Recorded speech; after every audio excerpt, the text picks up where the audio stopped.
You ever think you're late to something like so late, it's not even worth trying? That was me in 2011, buying Bitcoin at $30. I thought I had totally missed the boat. But what happened next? It dropped to $2. Yeah, from 30 bucks to 2. And I stayed. What I didn't know back then is that this kind of volatility, this chaos, isn't just part of Bitcoin. It is Bitcoin. And if you stick around long enough, you start to notice something strange. It keeps happening.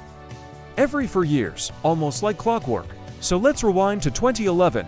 Bitcoin was barely a thing. There was no Coinbase, no BlackRock, spot ETFs, no laser eyes, just internet forums and people trying to wrap their heads around what this digital money was. I saw it pump from under $1 to $30. It felt like I was late to the party. But then, the crash, boom, down to $2. I felt like a fool, like I just bought into the dumbest scam ever. But I didn't sell. I watched, I read, I held on. And I learned something that would change the way I think about money forever. This wasn't just a get-rich-quick scheme, it was a revolution, one with cycles. Bitcoin has this weird rhythm, a 4-year cycle. It's almost become a meme now, but it's real. Here's how it works. Year 1, a new halving. Bitcoin's inflation rate is cut in half. Year 2, supply shock hits. Price starts climbing. Year 3, mania. Everyone's talking about it. Massive bull market. Year 4, the crash. People swear it's dead. Again, 2011, 2013, 2017, 20 to 1. Each time wild bull market, each time devastating crash. But every time, it comes back stronger. Why? Because it's not just price. It's adoption, network effect, belief. After 2013, Bitcoin hit over $1,000, then crashed to $200. After 2017, it hit $20,000, then fell to $3,000. After 2021, it hit nearly $70,000, then dropped to $15,000. Each crash felt like the end of the world.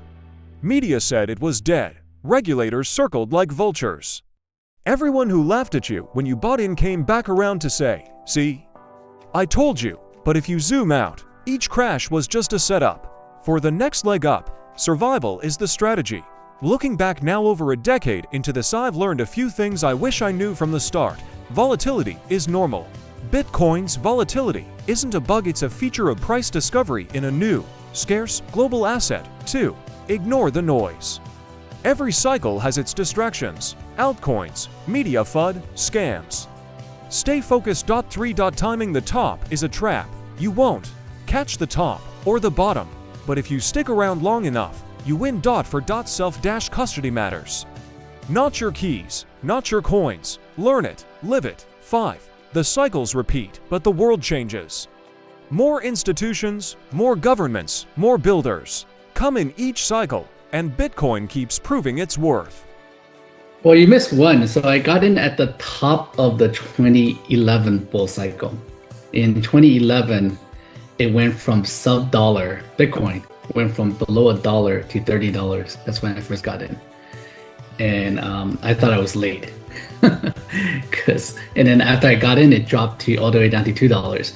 So every cycle, it just goes crazy. And then it also has a crazy drop. And you kind of have to just hold on to it and make it out alive. But if you can, then you always come back on top. 2025, another halving behind us, another bull run likely ahead. And once again, the disbelief is in full swing. It can't happen again. This time it's different. But if history tells us anything, it's that Bitcoin's cycle is one of the few reliable patterns in finance. We've seen this movie before. Could it break the pattern this time? Sure, but betting against Bitcoin has been a losing strategy for 16 years straight. So if you're here now, just know you're not too late. You're early for the next cycle. Asterisk, I've ridden every cycle since 2011.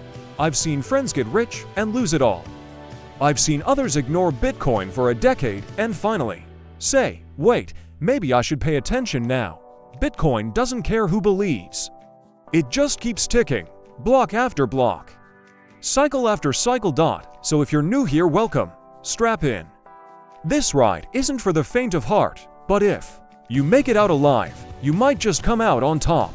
So why does Bitcoin keep rising after every crash? Why do the cycles repeat?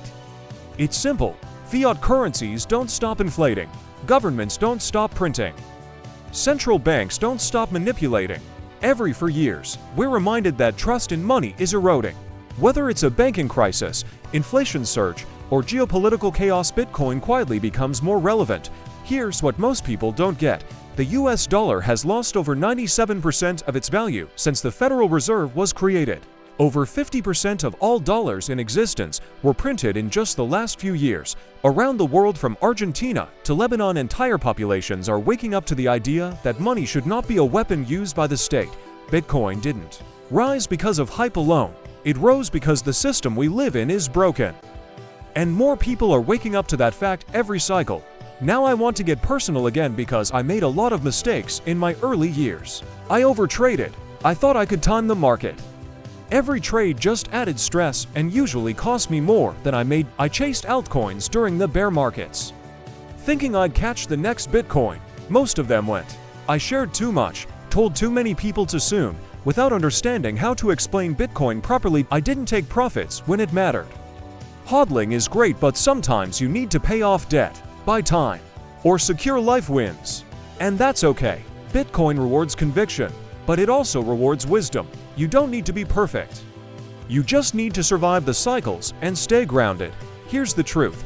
If Bitcoin goes to $150,000 or $250,000 in this cycle, it will still crash again, probably by 70% plus. Will you be ready for that? Will you panic sell? The trick isn't just believing in Bitcoin when it's at the bottom.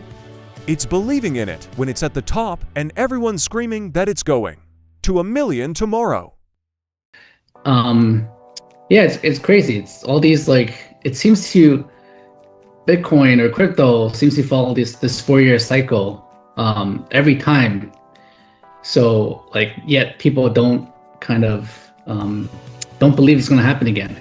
And but it always does. So we'll see if it still continues. The next bear market will come when everyone least expects it. Greed will be high. New people will have FOMO'd in at the top. That's when you have to zoom out. Ask yourself, did the fundamentals change? Did the network collapse? Did the thesis break? If not, the cycle is just doing what it always does.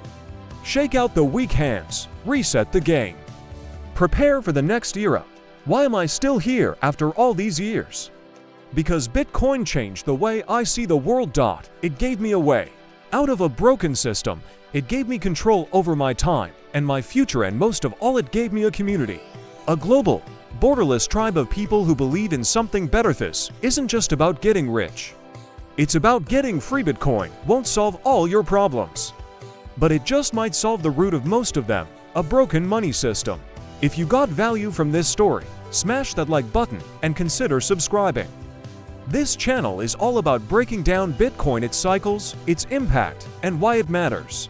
Drop a comment. What cycle did you first buy in? Let's compare scars. Until next time, stay curious, stay convicted, and keep stacking.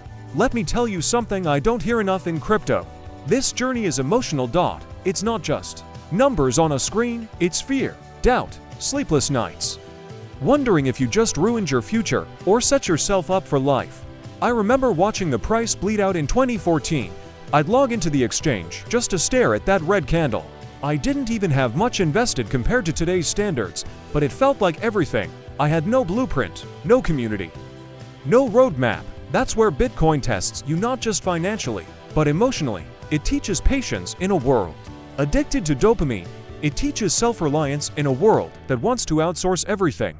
And if you stick with it long enough, you don't just grow your portfolio, you grow your